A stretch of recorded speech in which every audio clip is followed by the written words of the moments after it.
Today we're visiting the Health and Safety Show 2025. We're going to go see some of our existing suppliers and hopefully meet some new ones.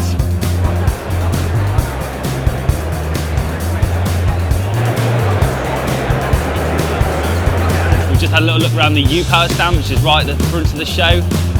They've brought some new shoes to the market, so we'll probably be looking at those and listening to our website. But yeah, let's see what we can find.